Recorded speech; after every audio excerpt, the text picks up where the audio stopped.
ಬಂದ್ಗೆ ಎಲ್ಲಾ ಸಂಘಟನೆಗಳು ಕೂಡ ಬೆಂಬಲವನ್ನ ಕೊಡಬೇಕು, ಸಹಕಾರವನ್ನ ನೀಡಬೇಕು ಅಂತ ಕನ್ನಡ ಪರ ಹೋರಾಟಗಾರ ವಾಟಾಳ್ ನಾಗರಾಜ್ ಮನವಿ ಮಾಡಿಕೊಂಡಿದ್ದಾರೆ.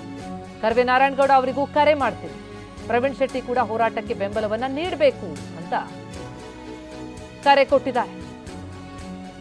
ಕನ್ನಡ ಹೋರಾಟಗಾರ ವಾಟಾಳ್ ನಾಗರಾಜ್ ಹೇಳಿಕೆ ಇದು. ಕನ್ನಡಿಗರ ರಕ್ಷಣೆಗಾಗಿ ಎಲ್ಲರೂ ಸಾಥ್ ಕೊಡಿ ಅಂತ ಮನವಿ ಮಾಡಿಕೊಳ್ತಾ ಇದ್ದಾರೆ.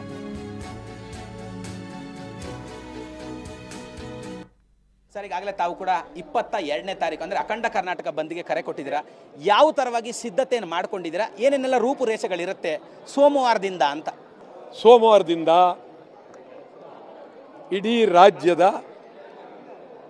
ಎಲ್ಲ ಕನ್ನಡ ಪರ ಸಂಘಟನೆಗಳು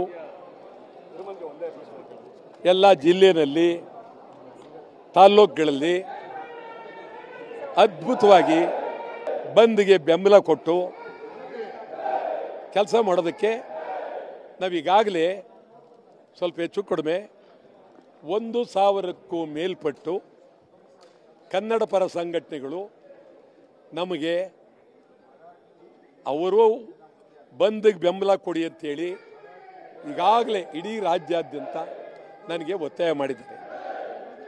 ಅವರು ಇದು ಕನ್ನಡಿಗರ ಸ್ವಾಭಿಮಾನದ ಪ್ರಶ್ನೆ, ಕನ್ನಡಿಗರ ಗೌರವದ ಪ್ರಶ್ನೆ.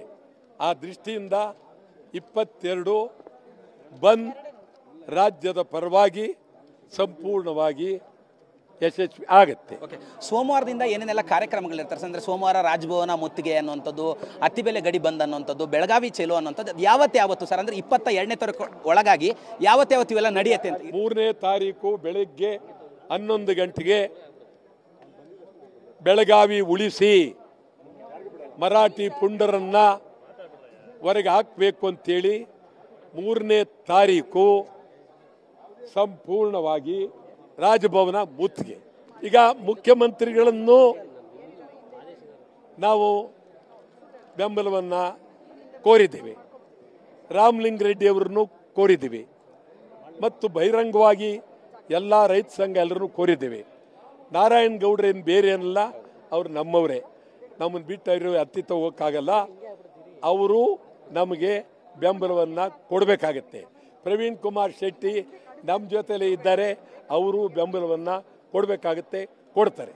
ಈಗ ಉಳಿದಿರೋ ಮಾರ್ಗ ಮುಖ್ಯಮಂತ್ರಿ ಸಿದ್ದರಾಮಯ್ಯನವರಿಗೆ ಮೊದಲು MES ನಿಷೇಧ ಮಾಡಲೇಬೇಕು, ಅದೊಂದೇ ಈಗ ಅವ್ರಿಗೆ ಆಯ್ಕೆ ಉಳಿದಿರೋ. ಇವಿಷ್ಟು ಕೂಡ ವಾಟಾಳ್ ನಾಗರಾಜ್ ಅವರ ಮಾತು. ಕ್ಯಾಮರಾ ಪರ್ಸನ್ ಸುಶೀಲ್ ಜೊತೆ ಕಿರಣ್ ಸೂರ್ಯ, TV9 ಬೆಂಗಳೂರು.